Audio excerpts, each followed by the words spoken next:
Welcome to today's episode of What the Feels, where we talk about movies, books, shows, and the other media and mental health topics they may or may not explore. My name is Brenna Talamantes, and I'm a licensed marriage and family therapist in Texas. I work with kids and teens and specialize in grief, anxiety, school issues, and life transitions. Today, we are doing part 2 of the ACOTAR series podcast. So we are welcoming back Meagan and Bailee to talk about part 2 of the A Court of Thorns and Roses book series. So Meagan and Bailee, welcome back to the podcast. Thank you. Excited to be back.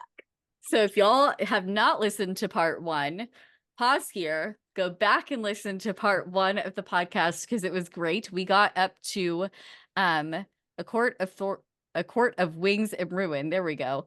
And we have just gotten back to where Lucian and Farah have returned to the Night Court. So again, there are going to be spoilers. So if you have not read this series, listen to the series. And if you have not listened to the graphic novel version of the series, do that too. But feel free to pause here. If you don't want to be spoiled, go read the books, listen to the books, and then come back. Okay, are you back? All right, let's go. So they are back. Farah and Rhysand have this beautiful little reunion. It's the best. The best. Rhysand gives this whole little speech to Lucian of like, this is the last time you're going to look at Farah in this way. Here's this little explanation of all of the things. You can choose to stay here. You can choose to go. Thanks for helping her get back. I appreciate it. And we're going to keep going. Yep. So, also in the Night Court, so we have returned to the inner circle. So we have more Amren, Cassian, Azriel, but we also, in the House of Wind, is also Elaine and Nesta. So Farah's sisters who went in the cauldron at the very end of Akamath. And Farah has been wanting to know how they have been doing. So we have a short little reunion at the townhouse, and then it is up to the House of Wind to see how they are doing. And it is not good. No.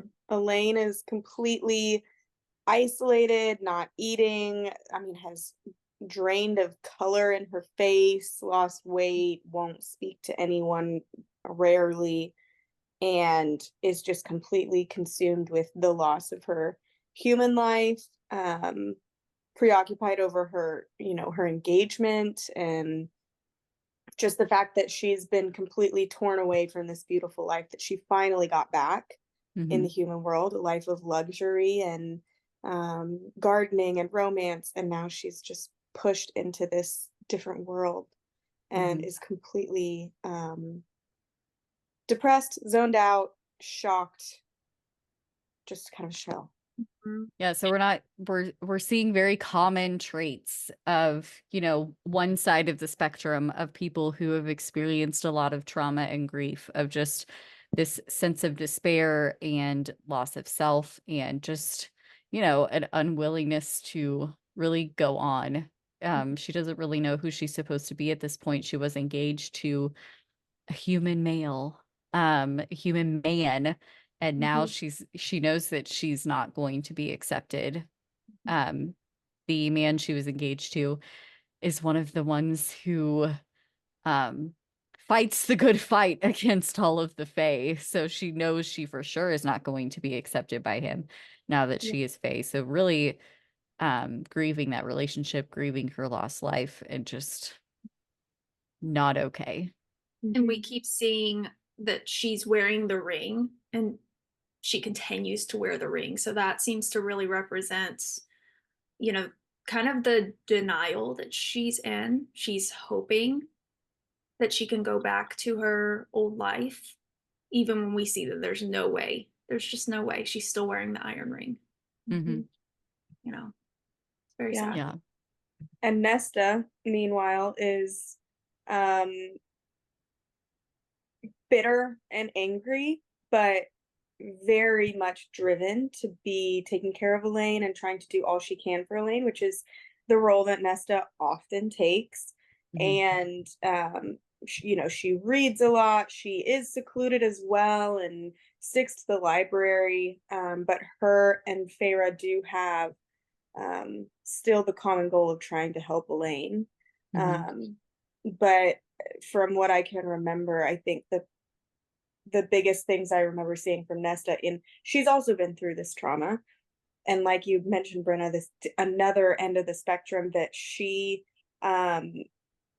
is still in go mode and trying to figure out what to do for Elaine, and she has this purpose still that is outside herself. And so, looking back on it now, it feels like she hasn't quite enter I don't know if this is true, but maybe hasn't realized like the full impact of all that she has gone through, because she's still very much focused on helping Elaine. Well, and it's and maybe it could be it's just she has, maybe at this point we're going to see this change. It's just she has accepted this part, and Okay. like maybe Yeah. it's just like the worst for her hasn't happened. And so maybe for her, because like for her, she didn't have as much to lose in the human life. Yeah, that's right. So like at this point, because again, things are going to change for Nesta. So at this point, she didn't have that much to lose in the human life. So like, yeah, she's Faye now. Her life has changed drastically, but not enough to be like, all right, she's got Elaine, which has always been her top priority. And as long as she can get Elaine past this kind of hump of like her grief of really the loss of her fiance, if she can get her past this and accepting of this world, like Nesta would be fine until, the end of the book. Where Nesta, we see that Nesta is really not going to be okay at the end of the book. But I think like if the end of the book hadn't happened, I feel like Nesta would really be Have adjusted well. fine. Like, because she had less to lose. Like, Yeah. she's got money now. She still has money. Like, she's got her sister. She never much cared about her dad. So like at this point, it's just like, all right, he's been gone. She has no clue what he's been doing. So she's just like, all right, whatever. As long as I've got Elaine, like I'm good. So I think maybe it's just at this point, she's just kind of accepted what has happened. So maybe that's part of it. So Yeah. there's two things. She's either accepted life at this point or she hasn't. Like, and we Well, I can't think there's really like we can't there's really tell. I don't know that she had a sense of belonging in the human world, and so now she doesn't really have a sense of belonging in the Fey world, and that's pretty similar to her. So not much Yeah, has not much has changed there. changed. Of like, well, I didn't really have a purpose or a whole lot going for me other than like now being comfortable in the human world. Yeah, yeah, But she didn't find her purpose in the way that Elaine seemed to, and falling in love and having gardening and a good relationship with their dad, for what it seemed like anyway. yeah, And so that feeling is the same. Like I, don't yeah. really So feel. like at this point, not much has like changed for her. Mhm. Yeah. Yeah. No, I agree with that. I think it probably is more so that she has come to accept the changes that she has gone through, rather than maybe not facing them. I think you're right that later on, Mhm. as everything happens with the war and she gains a little bit of purpose and then seems to have that ripped away from her, that's when, yeah, I think it's not so much maybe that she hasn't accepted it, but I think you're right that, she had less to lose. Her change in creature status, I guess, isn't all that impactful as it has been for Elaine. And I think Elaine is just this rock for her, that, like, Mhm. as you see later on in the book, or later on, especially in Silver Flame, like when she doesn't have the rock of Elaine, that is when Mhm. she really sinks Mhm. into just everything that happens for her. Yeah, as Elaine becomes more and more independent and more relies on not relies on Farah, but maybe feels like she's on Farah's side, even though that's not necessarily what happens, but like in Nesta's point of view, as you get to the fourth book that I can't think of the name exactly right now, and then Silver Flame, from Nesta's point of view, Elaine goes to Farah's side. Frost and Starlight, there we go. Thank you. The cute Christmas special. Like as Nesta loses that sense of purpose of being Elaine's protector, I think that's when she loses that identity, and then that's when kind of all hell breaks loose for her. But as of right now, she still has her role and her purpose, and that part hasn't changed. Yeah, the Elaine being Elaine's protector, watching Mhm. out for Elaine is the one sense of purpose that seems to stay stable for her even through the Mhm. change. Yeah. Mhm. Yeah. So I think that's this immediate adjustment has been, quote, like easier for Nesta because that role hasn't changed for her. She still has her main source of identity and purpose. Mhm. Yeah, absolutely.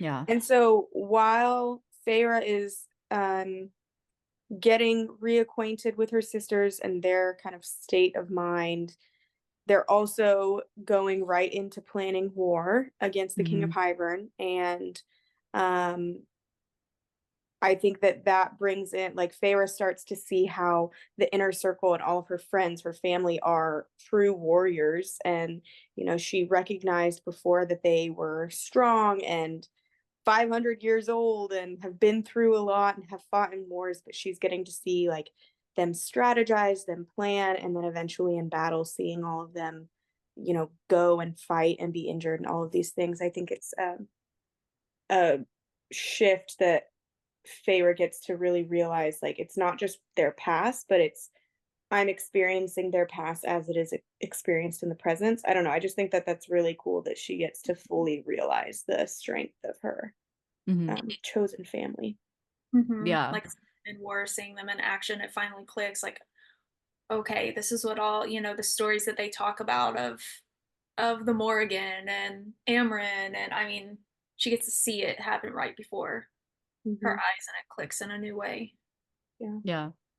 Yeah. And we get to see, some identity shifts, and like as they start talking about and preparing for war, I think we see the identity shift of Farah of like, okay, what part am I going to play, what role am I going to have in this? Like I have gone from a survivor to someone who was taken care of in the first book to um in the second book, Fighter. like I was Dress able out. to learn how to kind of be a fighter and learn how to be my own person within a family and be able to be accepted in a relationship of having my own sense of self within a relationship and not just Mhm. having to be dependent on somebody, which I think is the biggest difference between her relationship with Tamlin and her relationship with Rhysand. And now it's like, okay, as a part of this unit, like who am I as a part of this like unit as like fighters, if you will. But and then so we see that develop with Farah of like, okay, what's the next step of her development? But then we also get to see, like, in the second book, it's a lot of Rhysand helping Farah identify who she is. And I feel like this book is a lot of Farah helping Rhysand of like, who do you want to be? Like, I see you as you, but then I also see this mask that you put up, and like, how much of that do you actually need to continue to put up? So this book is a lot of deconstructing this mask that Mhm. he has put on this front to everybody for 500 years, which is a very long time. But a lot of her giving him the strength that he can protect his people and be more of his true, authentic self. He doesn't have to be a villain in Mhm. order to protect his people. Yeah. And you see this the most when they have the meeting with all of the High Lords in, Oh, is it Dawn Court, I think? Dawn or it's Day? in the Dawn Court. Shoot, I'm gonna look it up. think it's Dawn. I think I it's think Dawn so. because they're like among all the pink fluffy clouds and all the High Lords are there. Tamlin is stirring shit up. Like, so It's in the Dawn Court. Yep. but they agree that we're going to this meeting without masks, without pretenses, and we're going to be honest about who we are as a family and how much we care about each other, and you know, just kind of explaining the reason for the facade and all of these things that you even get to see, like how I think it was Helion who he has his own sort of mask and pretense, but when you see him behind closed doors, like they're friends, they're buddies. Yeah.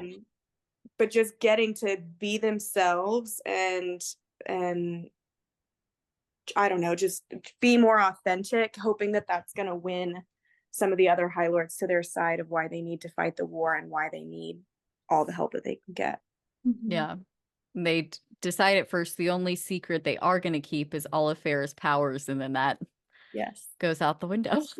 Yeah. But with good reason, I guess. Yeah, she's very protective in that moment and just, I mean, is completely consumed by her different powers. And Rhys really has to try to coax her out of that. Like, hey, listen to me, listen to my voice. I mean, but one of the things I love though is in that coaxing, he doesn't shut her down. Like he actually, I think later applauds her of like, no, that was amazing. And I think you handled it perfectly well. Yeah, it kind of blew the secret of your powers, but like I'm pretty sure he comes back and says, like, she was trying to apologize, and he's like, you don't need to apologize, that you did great. Which just again emphasizes the difference between him and Tamlin, that had Farrah said, oh, I want to hide all my powers, Tamlin would say, yes, I think that's good. And if she started to show powers, he probably would have like snuffed that out. That we know Rhys could have done for her. Like he could have just completely snuffed her powers out with his darkness, whatever, but he let her unleash herself. Because they're equals. So he doesn't have to let her or tell her, make her. It's not an allowance. Yeah. We really see, I think, in that interaction how they really do view each other as equals. And you know, I don't know if this is like weird or I don't know. I really like from a couple's point of view, not that I see couples, but I'm still a marriage and family therapist, so I still pick up on these things. And even though couples to me are scary, these are still things that I pick up on. But I do even appreciate, like, after the first day of their meetings, like they're able to have a very honest conversation about just even being like intimacy that night of like, you know what? We have a very healthy sex life. But I don't feel comfortable doing that with Tamlin down the hall. And like they're like just the way that they're able to communicate even about sex. And it's just like, you know, we love each other and we're still gonna like cuddle with my wings around you all night, but like, no, this is a boundary that we're gonna have. And like how they agree on it, no one's angry or upset. And it's just like the way that they're able to communicate is just so healthy. And even in these high moments of stress, like I just find that so good. And I think that people read this and they're like, people aren't like that. But like, yes, like there are people that are like that. And it's called like healthy communication. And if you aren't like that, then there's this thing called therapy because you can be like that. Well, I think the biggest thing it reflects is a sense of trust. Yes. That what is happening, and I'll just speak broadly about it as it could relate to any couple, is Farrah's relationship past is right in front of their face. Yeah. I mean, Tamlin makes it very clear that him and have been sexually intimate in front of everyone. And it's right in front of Farrah's face and Rhys's face. And so they're being confronted with a past partner of hers. And it's uncomfortable. It is very for everybody. For everyone. And so their communication around like, you know, I don't think I want to have sex tonight with Tamlin just down the hall. it's showing that Reese has the understanding and the trust in Feyre to know that it actually has nothing to do with him, with Rhysand. No. It's everything to do with this other person, Feyre's past with him, that yes, that past is in the past and it isn't, I guess, interfering with her and Reese's relationship, but it can still affect Feyre, and Reese can know that, like, okay, the fact that you don't want to have sex with me tonight isn't a rejection of me. Yeah. It's just that you've had this experience. It's present right now. And I don't have to have sex with you to solidify your interest in me, which I Correct. think is just what so many couples deal with, each Yeah. other's past partners and history and Yeah. things like that. And it's just like today was stressful. Today was ooky. I feel kind of gross and uncomfortable about it. And like today, can we just like be comfortable and just like have comfort in other ways? And can we just like take comfort in the fact that you and I can have this mental conversation about how we all think that Lucian's dad is Helion? And like we'll just talk about that instead. We're like, the tea has been Yeah. spilled today. I think we're just gonna go to sleep. Yeah. And find intimacy, like you said, Brenna, in other ways that like Yes. they can still be intimate and close Yeah. through cuddling and through talking. And Yes, there are other ways in that you can show love and affection and intimacy that can be just as fulfilling in that moment and just as comforting. And like, when we get back to that townhouse, you can do whatever you want. I So, think they have a lot of emotional maturity and a lot of moments where it's not like they find ways to connect that aren't even like sexual. mhm, And I think that maybe that has to do with like the mating bond and the way that they're written, but it's not, I love that it's not always about sex. You see their connection mhm, in other ways, and that actually is important in a relationship mhm. to be connected in other ways. Well, Yeah. and I think we talked about this in our last episode. That's very much most of the difference is like that's all Tamlin and Farah had in common. It's like And the they one could thing not have a conversation Yeah. to save their life, literally. Yeah. And like Yeah. Farah and Rhysand have so much to their relationship. Like their relationship started with just having conversations and like him teaching her how to read and like, would you please just eat something?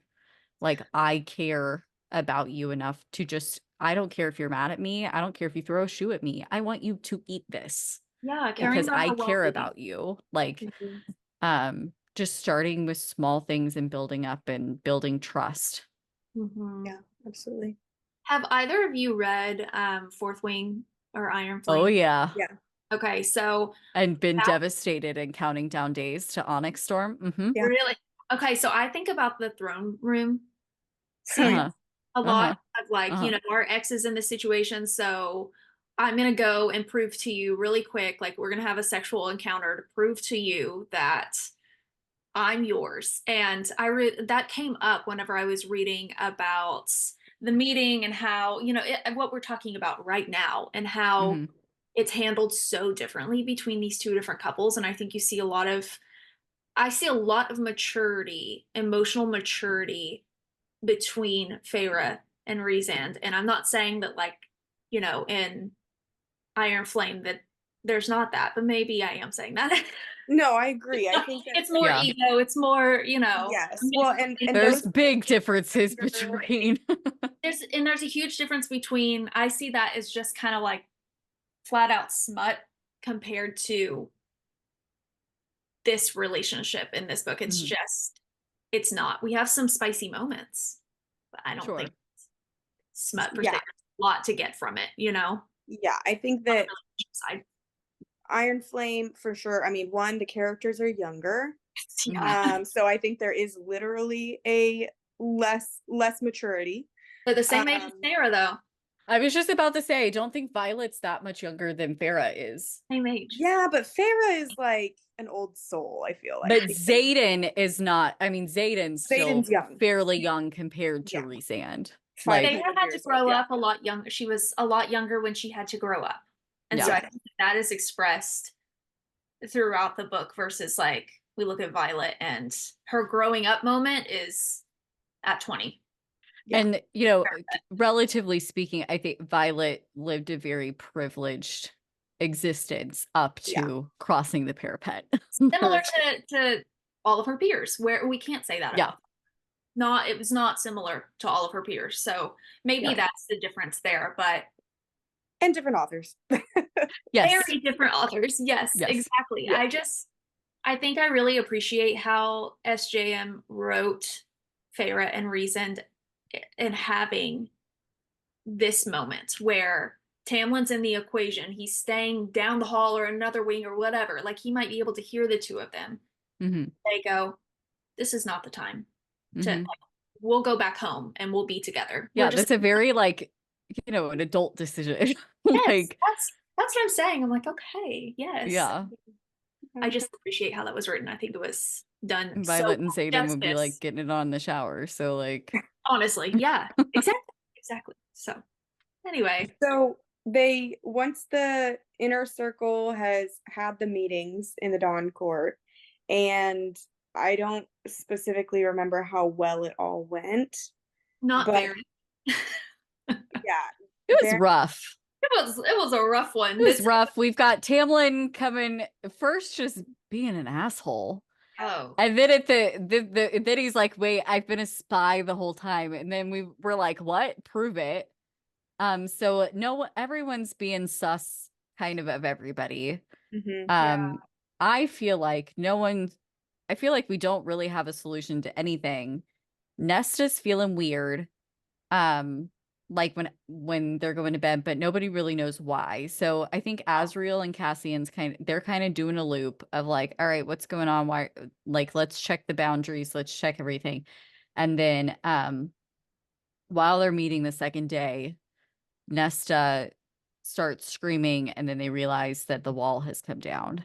And so then we realize that the spring court has been what is left of the spring court has been infiltrated, and there's not really a full-on resolution of what we're doing. There's a couple people allied with Rhysand and the Night Court.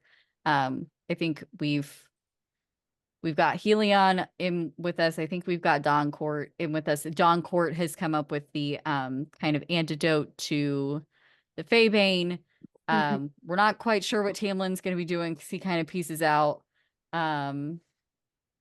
Eris, or not Eris, Autumn Court, we're not really quite sure what they're going to be doing. So we're kind of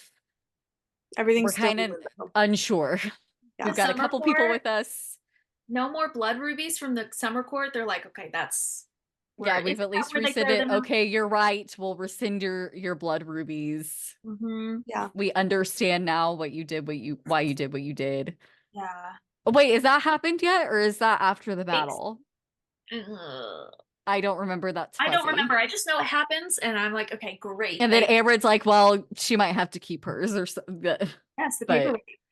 Yeah, because by the time they're having the battle, like Amren and Varian are already together. Right, because that's how they find out to go. Yes. So is it after the I'm getting all of the chain of events mixed up, but Amren and Varian already had something going, something started. That's how he got in touch with them to say, hey, we're being attacked in the summer. Yeah, because Adriana's was that before the council meeting or after? Yeah, I think they kind of like connected when they were there during Akamath. I think it's before. Yeah, and then they have the big meeting. Okay. Yeah. So, hey, this was not a one-off thing. They're coming. They're corresponding. They're here already. So then the whole rest of the time as they're continuing to prepare for war, Nesta is training with Amren, trying to hone her powers that she really has no idea what they are, but it's going to help her, find the cauldron or have these connections or understand XYZ. But the wall coming down is Nesta's like first failure. Yes, because this is her first kind of failure of like, oh, I didn't do it. And Farrah's kind of trying to encourage her of like, there wasn't a whole lot of time.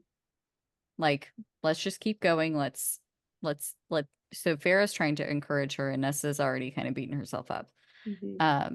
So this is like the first kind of like ding in Nesta's armor.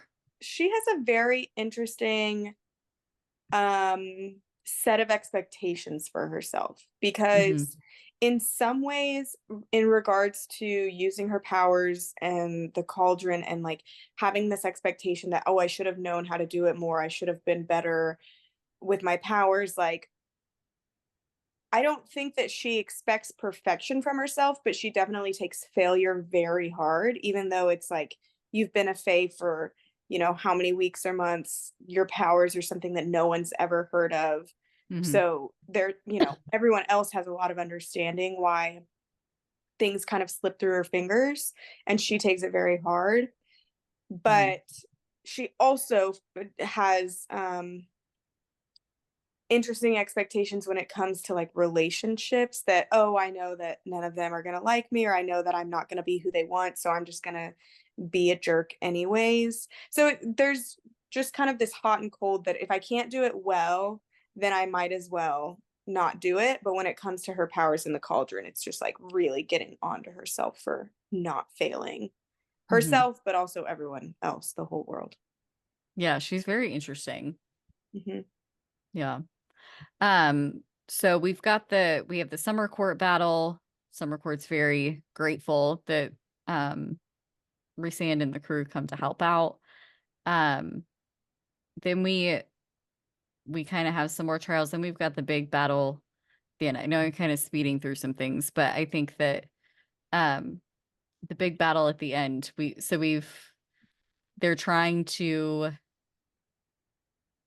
they spend their kind of last night together saving as many humans as possible, which is, you know, a great thing, a noble thing for them to do. They figured out that Hybern has been intentionally trying to wear them out.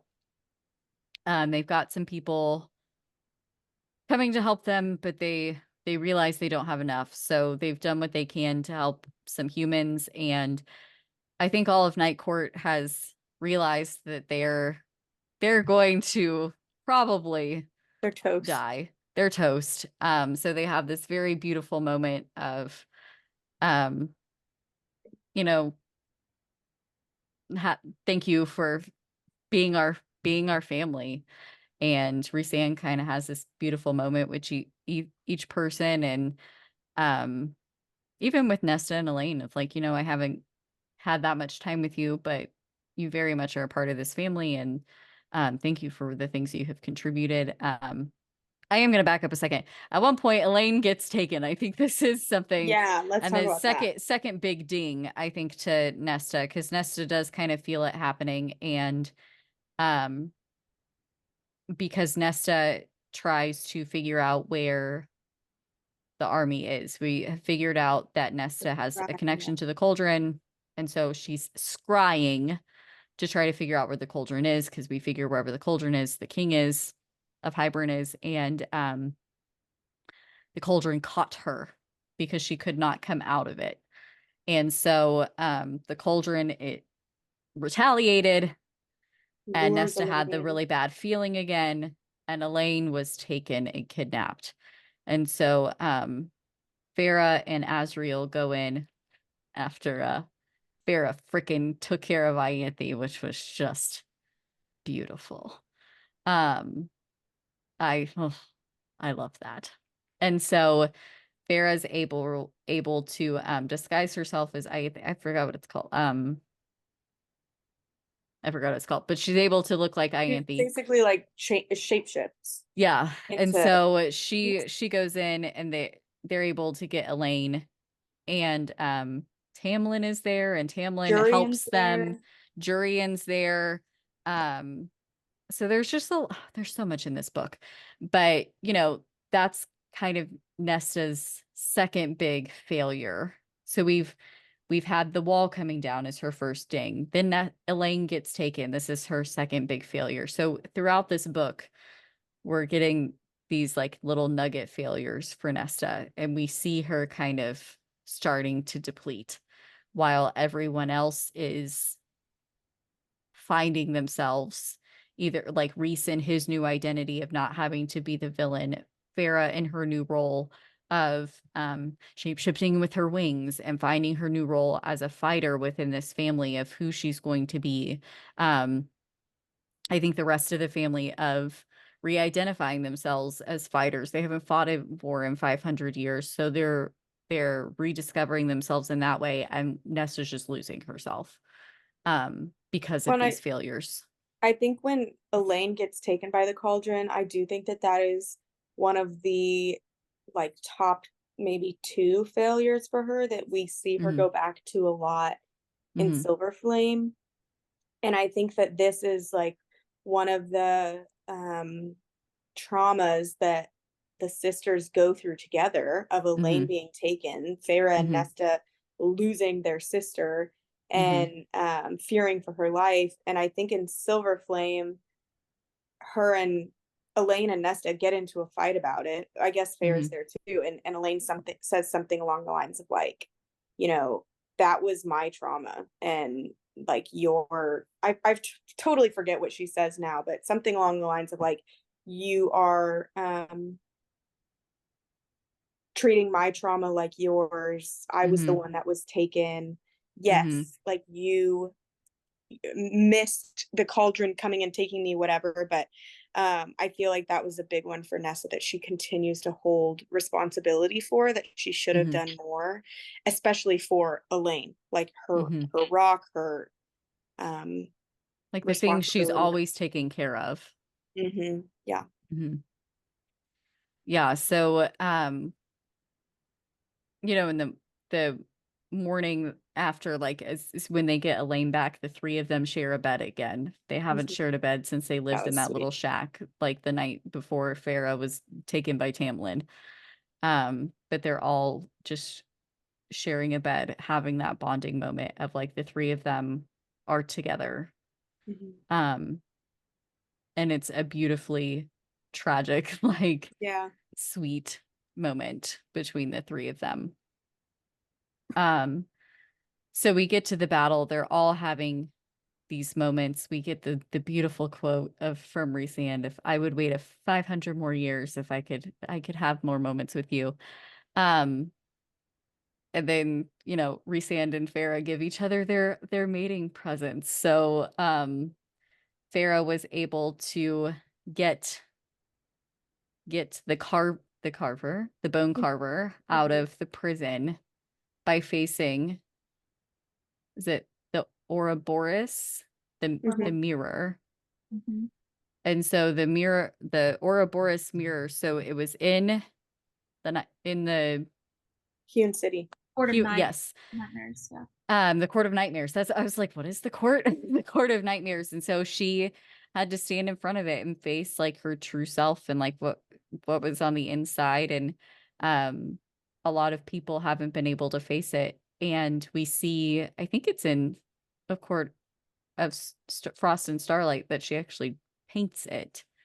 But you know that there are harsh creatures inside of all of us, and kind of that metaphor for that, of like there are harsh realities inside of all of us, and she stood there and she took it, and then was able to trade that with the bone carver and get the bone carver to the battlefront, and Bryaxis and Cassian's not very happy about that, but she got him there too. And then Rhysand got the Weaver. Yeah, they all like collected all of these post-destroying Ianthe. So the 3 of them, because they're related, got a family reunion, and kind of was able to put off some inevitable things happening for a little while. And before the battle too, one thing that really stuck out to me is, I don't remember if this was in the final battle or one before it. It might have been before, I don't know. I think it was. Farah goes to the Suriel, and she goes and captures the Suriel again. And that was a big deal because, one, you see the Suriel's death, which I just thought, like, that's one of my favorite scenes that it's so touching, and it always reminds me a little bit of I think I saw someone link it with Dobby's death scene, and like, oh, Oh, as a friend, and like the surreal was like, you were my friend. yes. And it just, I mean, definitely shows Farah's heart and just care for all creatures, no Mhm. matter what. And that she's gonna fight no matter what. But also, when she gets back, Moore is pissed because Farah Mhm. lied to her and she left. And Rhysand, I don't think he's pissed. I think he was like, "Hey, really, next time, please tell someone where you're going." I think he says, you don't need permission to Yeah. go. You're the High Lady of the Night Court. You don't need permission. It would have been considerate to let at least Moore Would you know leave a because, note? yeah, just like, please leave a note next time. But it shows that even up until this point, with all her powers, with all her family, everything, Feyre still thinks that she is dispensable, and that, like, Mhm. hey, if I would have gotten caught, like, y'all can all still fight this battle without me. This was a role that I had to play. Um, and, yeah, still shows that she thinks that she is dispensable or replaceable. Mhm. Um, which I don't know. I just think that that's like a pervasive belief of hers all the way through Both of them. Silver Flame. But like when her Of and her Rhys, and Rhysand. yes, because of their pact to die together. And I'm not going to jump ahead, but Mhm. anyways, back into the battle. Yeah, I mean, there's so much to unpack with this book. But I think that's something that they're both constantly battling.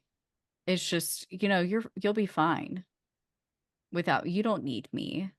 Like, um, I think they both are both constantly putting other people above themselves to the point of their own detriment, to the point that they have both died. Um, and thankfully have been brought back to life. Yeah. Um, so we get to the battle. It's not looking good. Um, Nesta feels the energy of the cauldron, saves Cassian by calling out Cassian's name, Oh God, distracts him enough, but many Illyrian 1,000. soldiers die. So there's another thing that during Silver Flame she's got to navigate her feelings for, of like, I saved mine, but I didn't save the rest. And so she has to navigate that. So there's like another just ding in her armor of just like, well, I saved him, um, but I didn't save the rest of them.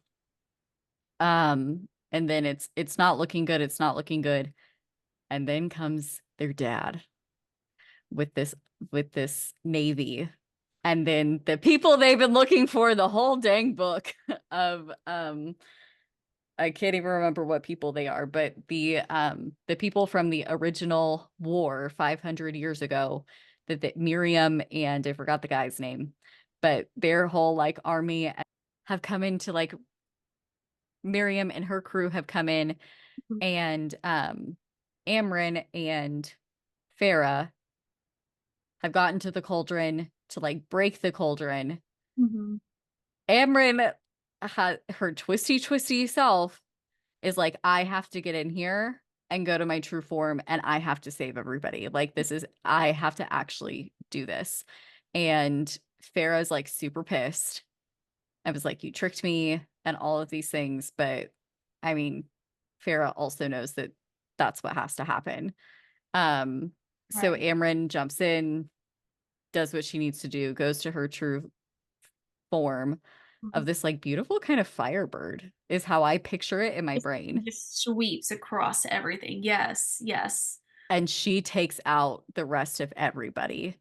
Um, but not before Elaine Mhm. is the one that kills Hybern after he kills their dad. So That their and it dad, hit so fast. oh, It's it's so fast. like okay. So let's backtrack a little. So dad has come in with this navy, and the three headships are the Nesta, the Elaine, and the Farah, which I just think are so beautiful. And he comes in and is like, I have not stuck up for y'all. I recognized my faults. And so I finally stepped up. I heard what was happening from the queens with this meeting. I took it upon myself to go out and do what I could do and figure out what I could do to help. This is what I could do to help. And there's kind of this beautiful moment that doesn't last very long. No, I think he says exactly what Nesta needs to hear, and he only has a moment to really say something. He's like, "I've loved you since the day you were born." And I think that it's just him and Nesta. I think it's, yeah. So I've loved you since the day you were born. It's kind of this like healing moment for Nesta. And I think Nesta's the only one that really needed to hear it. I think Farah's kind of like fine. She's the youngest. It's her own family now. Yeah, It's really she's Nesta. good. Elaine never really had any bad will towards their dad. No. It was Nesta that needed to hear that. And then the King of Hybern just kind of comes back behind him and just takes him out. Yeah. Takes him out. And Elaine is the one that's like, grabs Asriel's sword and is like, And so yes, she has her moment. Like I did not see that coming from Elaine. She's done no training. No. And she just, I mean, maybe it's because she was underestimated. No one thought she'd be a threat, and she grabs a weapon and she goes after it. And then Nesta does the final twisting. She gets her bit. And Asriel is unable. So when they go and rescue Elaine, he gets injured. And so he's unable really to fight in this battle. His wings are injured. Yeah. And so he gives her, is it Shadows? No, he's the Shadow Singer. I forgot his sword's name. Truthsayer? Is that his shadow? Is that his sword's name? So he gives her the sword. So she has it. Not that she can like hold it because it's heavy. But she has it because basically Rhys has tied Asriel to a tree and is like, stay there because you can't do anything. So Elaine has the sword. That's how she has it. And she's like, oh, screw you. And goes up and just gets him. And then Nesta finishes him. So Nesta, like Elaine plunges the sword into Hybern and kills him. And Nesta gets his head. I think so that was for Nesta because she was like, I will kill you. Like that, it was like her vow that she was going to come after him and get her. So when she went in the cauldron in Akamath, she does like a finger across her throat of like, I'm gonna get you. So she takes his head off, and that's the image that's kind of repeated in Silver Flame a lot of like the imagery of her holding his head. And so that's what she does. And so as that's happening, we've got Amren and Amren and Farah with the cauldron. So then Amren goes to her true form. She goes and finishes everybody off. So all of this is like happening at the same time. It's all chaos. Nobody knows what's going on. Nobody knows where anybody is. Yes. And everyone's just hoping that everybody's okay. Yeah, it's just absolute chaos. It's Amren. Amren finishes everything, but then the cauldron breaks and Farah has to go and fix the cauldron. And with fixing the cauldron, we get Amren back. But Rhys dies, and everyone has to do the same thing over again that they did for Farah, of bringing him back. Yeah.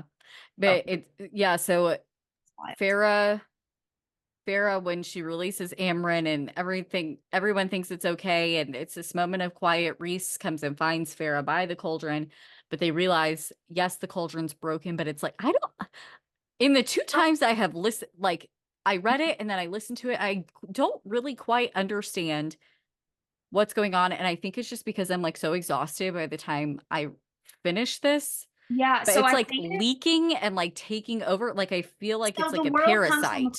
The world comes from the cauldron. So if there is no cauldron, there is no world. And so cracking, it's like, okay, well, now we're not gonna exist anymore. Like this is without the cauldron, the world's gone. So we have to heal the cauldron. So Farah knows how to put back the cauldron, but she's kind of depleted. Yeah. And so Rhysand channels energy, and she knows that he's almost depleted because he has been his true form. Like everyone kind of has their true form self. We haven't seen Farah's. I hope that happens in ACOTAR 6. That has now been pushed to the end of 2025 or 2026. I don't know if I'm going to make it, but it's fine. But so she knows that he's been out there in this like beast true form self. Right. And Right. so he channels what ends up being the last of his energy to her to fix the cauldron, to therefore save their world, which again, he does not think that he is valued enough to live, to stay. She turns around, he's dead. Yeah.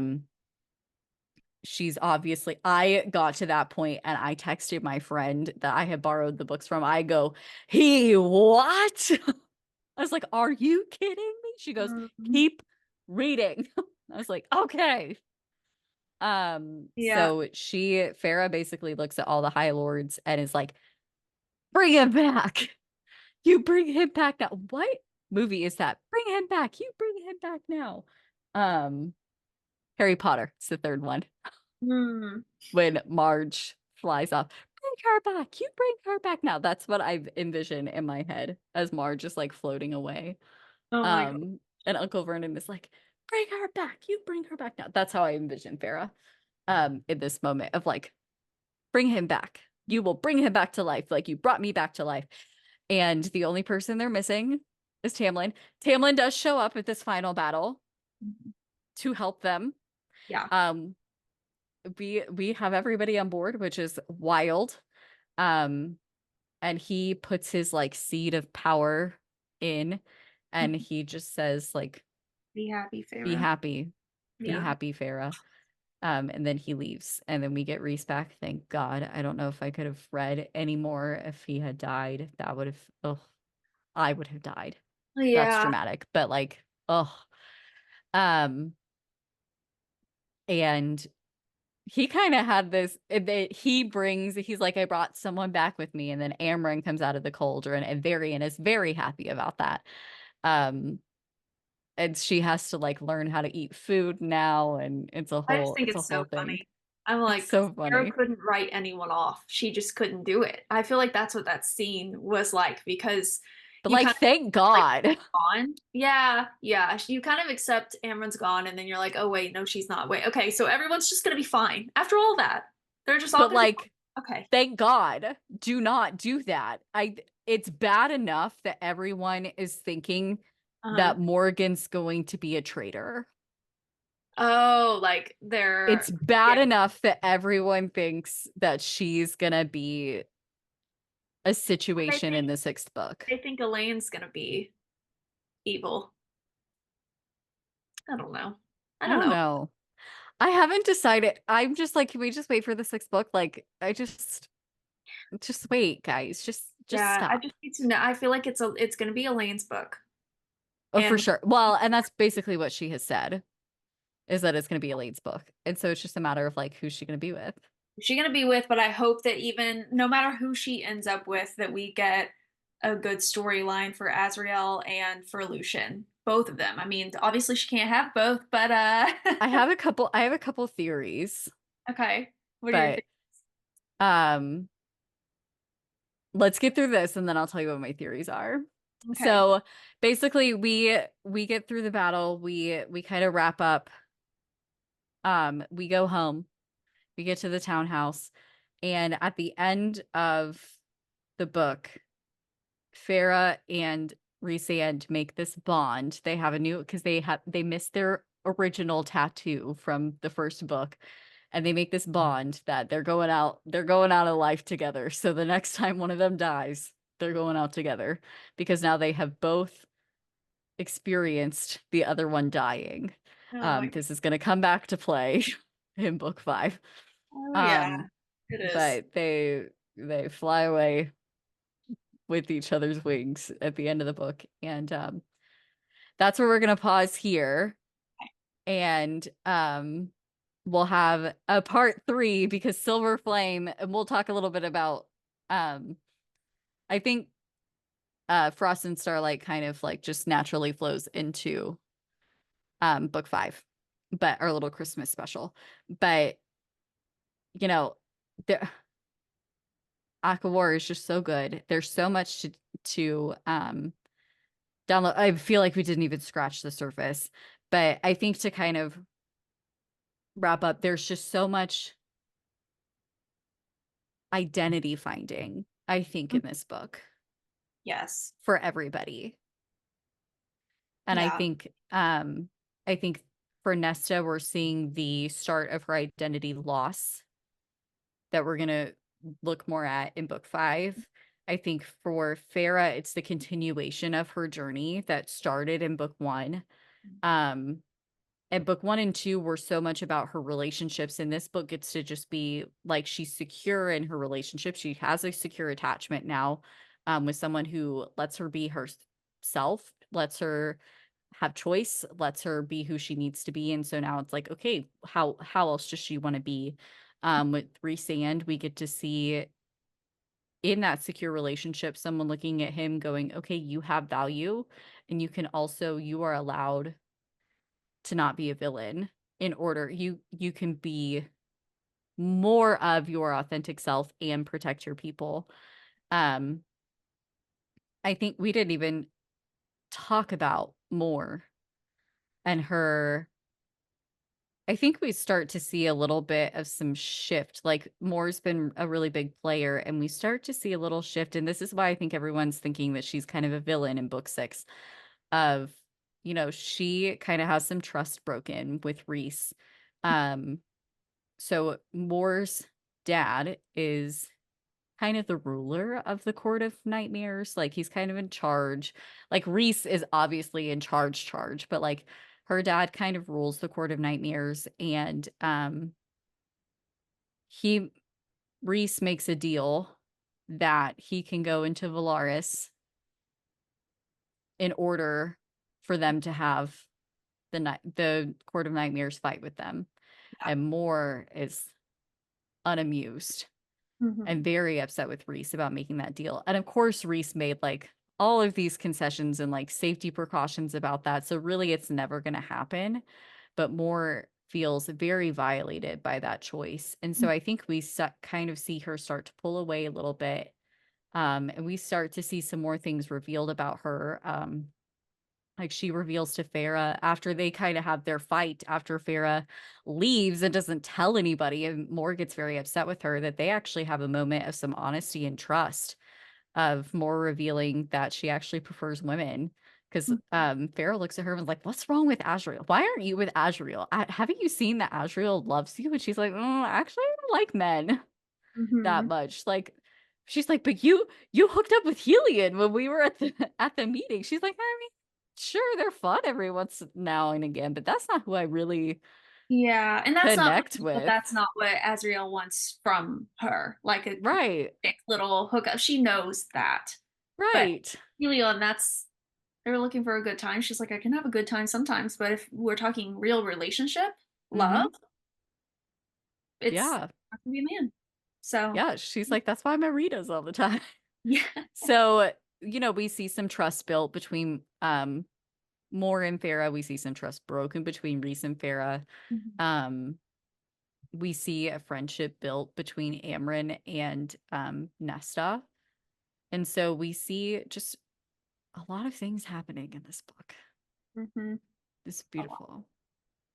Any thoughts before we go today? Gosh, I feel like the analysis has been done. I have one thing that I saw on TikTok.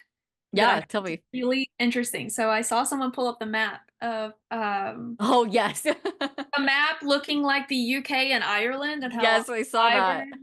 Like Hibernia is the Latin word for Ireland, and I was like, wait a minute, this changes how I feel because I love Ireland.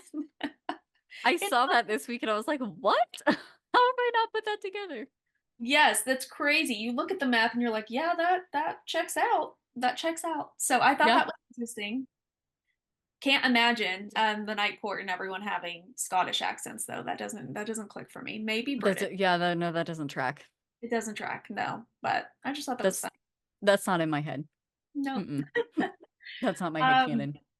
Yeah, I feel like this book is just a gateway into Nesta and Elaine's stories, and getting Nesta's in Silver Flames, after we get a little Christmas special, we get to see everyone maybe kind of come out of survival mode a little bit and figure out life without being in the midst of a war. That's really beautiful. My nervous system chilled in that book. I was kind of waiting for like the shoe to drop, and I think about halfway through, I'm like, maybe this is just like rest. Yes, maybe yeah. And look how it's crazy to me, the size difference in these books. Look how small this book is. I know. This one. This is Yeah. the journey. So that's where we're Yeah. headed. Yeah, so this is, at least for now, like, you know, we got to see, we're not going to see the focus as much on Farah and Maurice-Anne, but this book we got to see just like a lot of small moments of them just like getting to start to live life a bit, and what that life might look like, and just small moments in the library, like reading, and just getting comfortable in the townhouse and how that's going to look, and just starting to build their life, and why they're fighting this fight is so that they can have this life together. And then we get to start to see that life in Frost and Starlight. So it's awesome.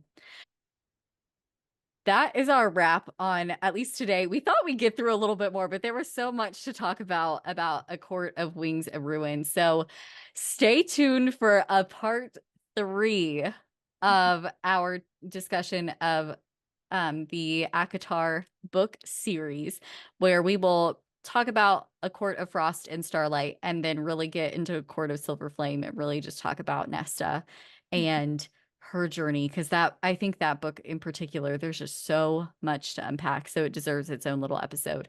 So we hope that you enjoyed today's discussion. If any overwhelming feelings came up for you during this podcast, we encourage you to think about getting a therapist to talk to. There are great ways to search for therapists, including looking at Psychology Today.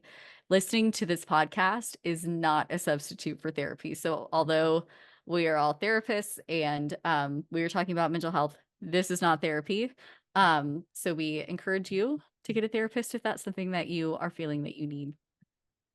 So I want to give a special thank you to Melissa Adams for our podcast artwork, and Crimson for our intro music.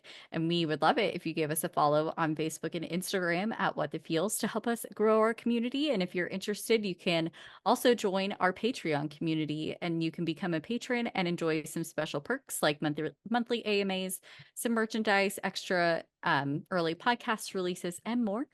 And so I want to give it extra special thank you to Meagan and Bailee for coming back for a second time today, and then a third time in the future. So thank you for being here today.